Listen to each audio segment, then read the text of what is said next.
Si la haine du Front populaire est le ciment des forces collaborationnistes en métropole, la haine de la Troisième République et de ses idéaux assimilationnistes est le ciment des pétainistes d'Afrique et de l'océan Indien. Des lois d'exception sont appliquées à Madagascar, augmentant dans des proportions considérables les impôts et les travaux forcés pour les malgaches les plus pauvres. Je maintiens que mon client est innocent. Un importateur de sa classe n'a aucune raison pour commettre une contravention douanière. Qui alors? Ces messieurs de la Sûreté Générale, par exemple, que j'accuse formellement d'avoir ourdi, machiné, manigancé toute cette affaire. Ah, c'en est assez. Pour qui nous prenez-vous, monsieur? Pour des gens dangereux qui ont transformé Madagascar en un fief d'exploitation. Messieurs, ceci est intolérable. La Cour prendra les sanctions qu'elle jugera obligatoires. L'audience est suspendue. Ici, Madagascar libre qui vous parle ce soir. Il y avait un poste clandestin qui était à Maurice, qui était animé par un dénommé Clermont, un monsieur qui était avocat à Madagascar, qui avait fui Madagascar sous le gouvernement de Vichy, qui avait rejoint la France libre et qui avait monté un émetteur à Maurice, qui nous envoyait dans la bande des 41 mètres, qui nous envoyait, qu'on écoutait tous les soirs. Alors c'était marrant parce que l'indicatif c'était un grelot de pouce-pouce, et puis ça commençait par pouce-pouce vaza, pouce-pouce vaza, pouce-pouce vala. Push-push, Urvaja! Urvaja, push-push! Allô, allô, Madagascar! On entendait le grelot du pouce-pouce et puis il nous donnait des nouvelles de ce qui se passait de l'autre côté. Monsieur le gouverneur général, vous avez reçu par exemple, je me souviens un jour, un bateau qui s'appelait le d'Iberville. Vous avez reçu tant de millions de cartouches, etc., pour l'armée de Vichy. Vous avez combien de fusils pour vous en servir, etc., etc. Enfin, il y avait un tas de trucs ironiques comme ça qui passaient sur cette radio clandestine. Écoutez-moi bien tous, toi aussi, Michel, vieille bourrique hypocrite, cuistre vichysois, enfant de Pétain et Tartuffe criminel. Vichy laissera les Japonais s'installer à Madagascar comme en Indochine. Vous savez qu'au moment de l'armistice, il y a certainement des accords plus ou moins secrets entre le gouvernement de Vichy et le gouvernement allemand pour le ravitaillement des sous-marins allemands dans toutes les possessions françaises d'outre-mer. Il est vraisemblable que beaucoup de sous-marins allemands ont été ravitaillés autour de Madagascar, en particulier à Jean de Nova ou au Kerguelen, à Saint-Paul et Amsterdam, qui sont depuis très longtemps des îles françaises. Il y avait des points de ravitaillement que les Allemands avaient installés un peu partout là.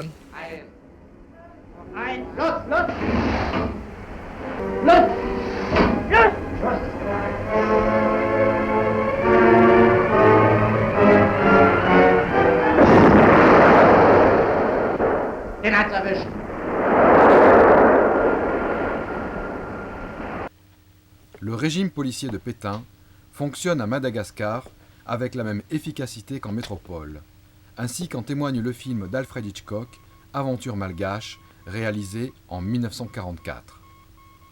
L'existence même de ce film, semi-documentaire, révèle au passage l'importance que l'état-major britannique attribuait à la situation géostratégique de Madagascar.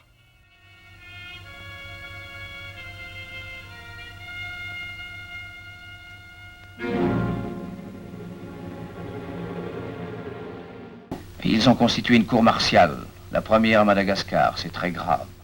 Et ces télégrammes prouvent d'une manière irréfutable que Clarus était l'un des organisateurs, sinon le chef de la résistance. Je peux annuler ton départ si...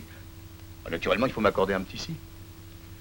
Si tu me dis où est votre transmetteur secret, le nom de l'opérateur et le code employé. In the waters of a port on the secret list lay the ships of a British fleet, a fleet of warships and a convoy of transports detailed for offensive action. Its destination a closely guarded secret.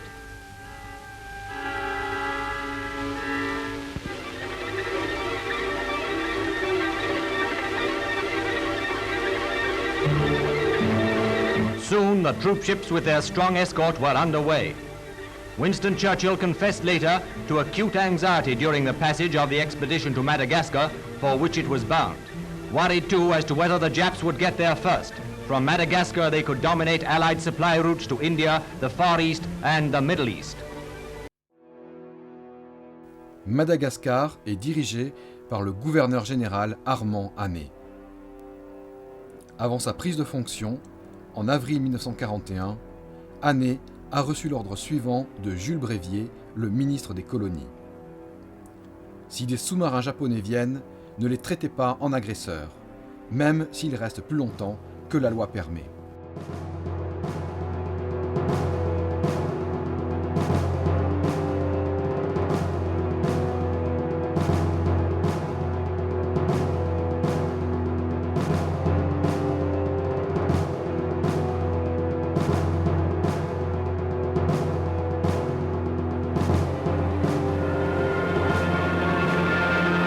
Nightfall.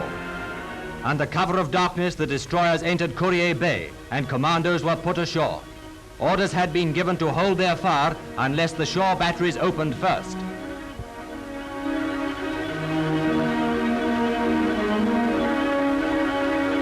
Suddenly, a signal flashed. The commandos had successfully taken the coastal guns. Dawn revealed landing parties going ashore in assault barges to Courier Bay on the western side of the isthmus. Their main objective was on the eastern side, Diego Suarez, the great naval base.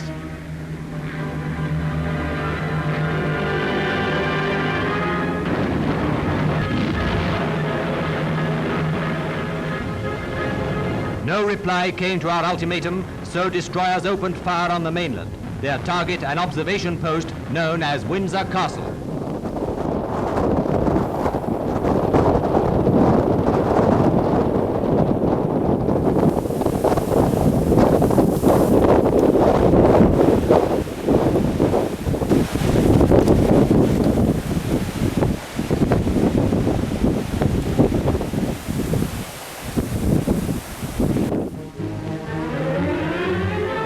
Marines were transferred from the flagship to a destroyer for landing. Their orders were to penetrate inland and capture the naval base from the opposite side.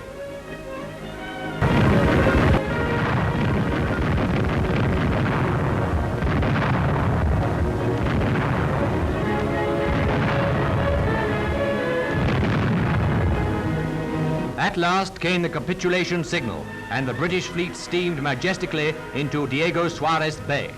Our objective had been gained. The Marines who captured the base returned aboard with only one slight casualty. Une seule perte légère. Propagande. Selon ce film d'actualité, le combat ne semble avoir duré que quelques heures. Il suffit de lire sur les pierres tombales les noms et les dates pour comprendre la violence de la bataille qui s'est prolongée sur 2 jours et demi, pour constater l'étendue des pertes britanniques et françaises.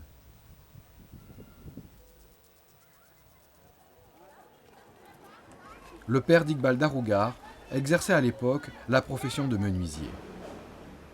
L'armée britannique lui passa commande d'une importante quantité de cercueils. Qassam Ali Moulay Sadji, doyen de la communauté indo-musulmane de la ville, est né à Diego Suarez en 1920. Il a 22 ans au moment des événements. Et puis la guerre, si vous avez connu, c'était 7 mai 1942. Les troupes anglaises ont été rentrées par la baie de Courier, mais ici à côté, Passindava. C'était Passindava. C'est jusqu'à kilomètre 4 seulement où il y a les accords canons, les places de canons, et déjà encore là.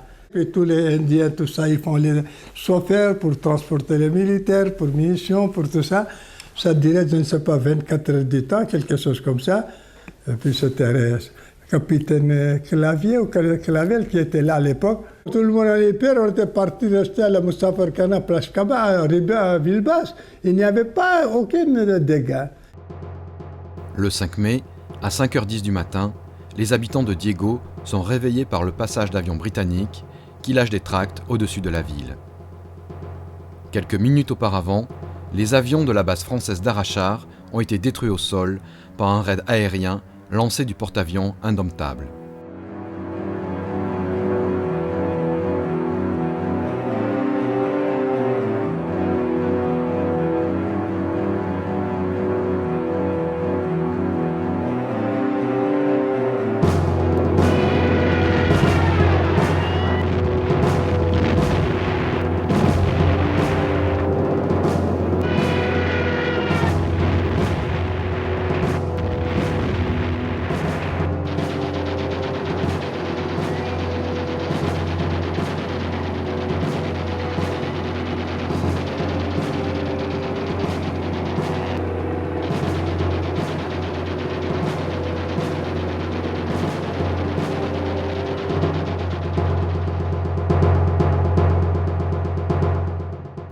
De son côté, le porte-avions Illustrious lance 18 Swordfish qui parviennent à couler le sous-marin Bévésier. De l'autre côté de la presqu'île, la 29e brigade d'infanterie britannique débarque à la baie du Courrier. Les Britanniques pensent avoir gagné la partie. Le colonel Clairbout a pourtant les moyens d'opposer une résistance acharnée. L'aviso d'Entrecasteaux réussit à échapper aux avions britanniques et se positionne dans le nord de la rade, bloquant la flotte anglaise. Une seconde base de l'armée de l'air française, celle d'Ivat, a réussi à échapper à la destruction et multiplie les sorties. Les Potez et les Moranes du capitaine Leonetti bombardent et mitraillent les plages du débarquement. À terre, l'infanterie française bloque le passage vers Diego. Malgré leur supériorité en hommes et en matériel, les Britanniques piétinent. L'amiral Seifert est contraint de monter une opération commando derrière les lignes françaises, prévue pour la nuit suivante. Le 6 au matin, le d'Entrecasteaux est contraint à s'échouer, mais il continue le combat pendant 36 heures. Une patrouille de Wildcats abat en combat aérien 3 des Potez de Leonetti.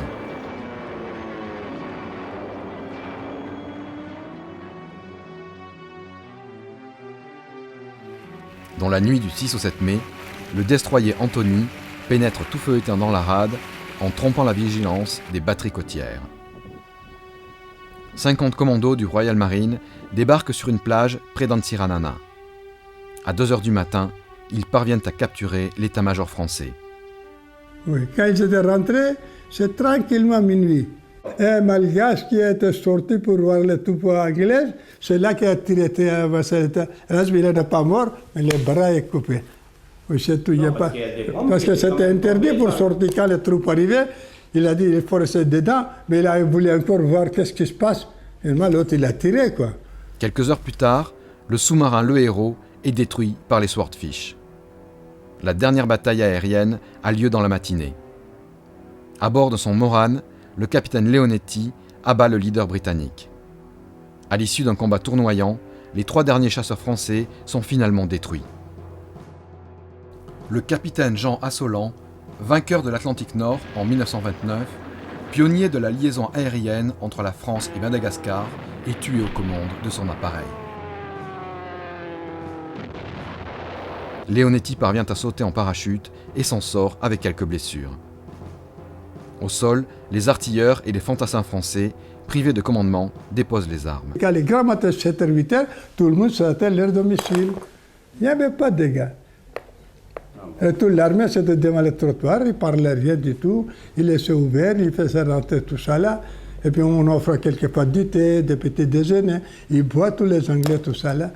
Meanwhile, British Tommies, with the assistance of a band of the Royal Marines, got on with the easy task of making friends with the peace-loving Malagasy.